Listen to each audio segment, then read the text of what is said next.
Okay, so I thought I'd started recording in the last post. This is the last video, but I didn't. All right, so this is a two-part post. All right, this is for occlusion therapy, which I've already got in situ here. Our rock tape or the ready state Voodoo floss, whichever one you prefer. We like using rock tape here. What we're trying to do is create a tight band to occlude the blood flow and then get some work done in this position.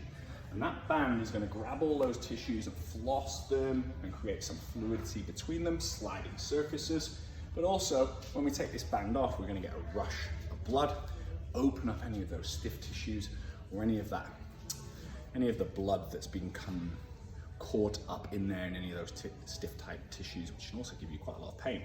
There's a number of things we can do here as well. Obviously, we can do some kicks with the leg. We want to try and brace, bring in the spinal posture as we do that. We can do some air squats, all right? And we can kind of work on effective movement while this is in situ. And then we can retest as well, right?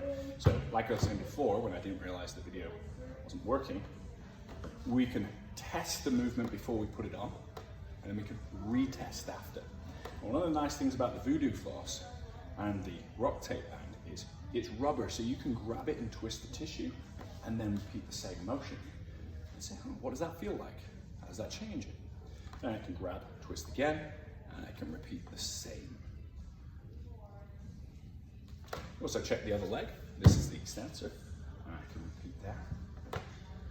We're not going to keep this on for longer than 2 to 4 minutes, obviously for safety reasons.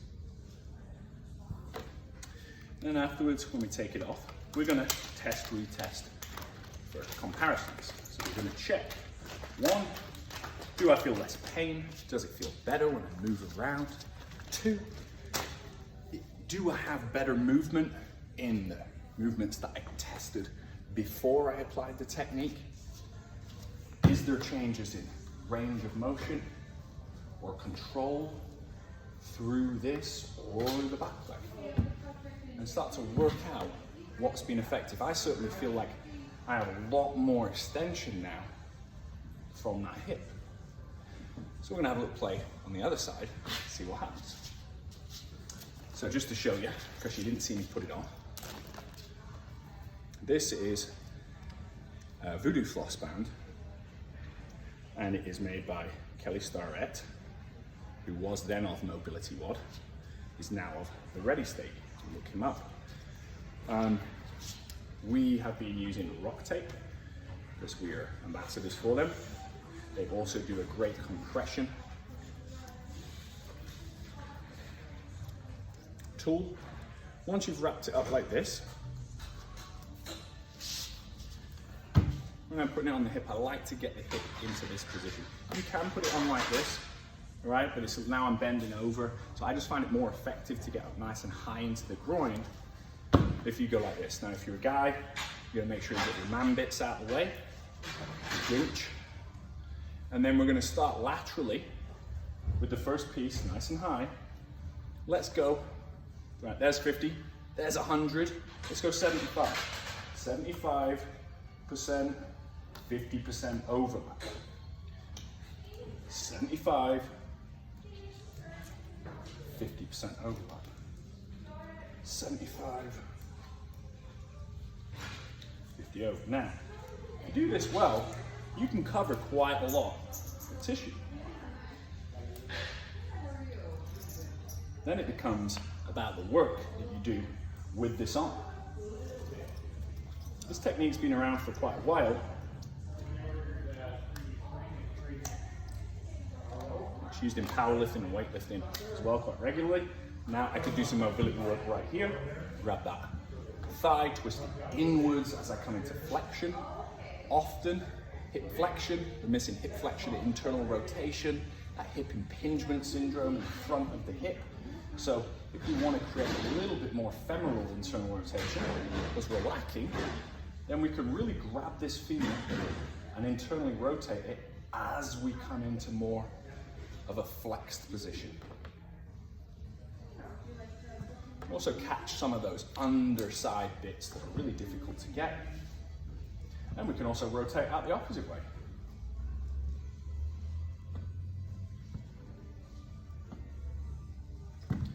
That's some work's done here into the squat pattern.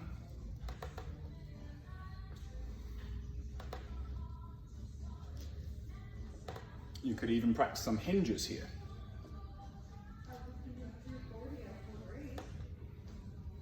If I want to work on the hinges, I might just want to grab something to put my foot up on, and then I remove the shank, remove the lower leg. By removing the shank, the focus is in the hip. So let's put one leg behind, one leg in front. Now, because I can't bend my knee as much without my heel coming off, when I do bend, it's going to be much more in the hip, in this back hip that I have tied up. So let's just turn that around. Foot goes up, other foot goes forward. So I'm in a split stance or a lunge position, and I'm going to hinge back, really trying to reach my hip into that range. And use my strength to get there as well. I'm not just folding into that position, I'm pushing back, all right? So after you've done some good mobility, maybe you've done some kicks as well, hold on to the side while you do this if you want. Brace the stomach. There's a whole bunch of things you can do. But respect, obviously, your own pain limits, respect your sensations, safety first, don't have it on for too long, okay? And then, when you're finished, test retest. Have a check. Do the same motion. How does it feel? Can I bend more effectively than I could before? And I'd say, for me, that feels looser. We go back to our test position here. And again, see what we feel. Feels a little bit cleaner, a little bit better going forwards there. Let's try it with it being back leg. Yeah, much more effective. So it's definitely helped me personally with hip extension, both sides. Now that's just a piece of the puzzle that we're working out, right? So using these tools effectively to test your own movement and find out your own problems and what works for you is really about what this post was about. So if there's anything that you want to try out, practice, please ask us questions and we can get back to you, make videos and give you more information on these things so you can do it yourself. Thanks very much. You've been great.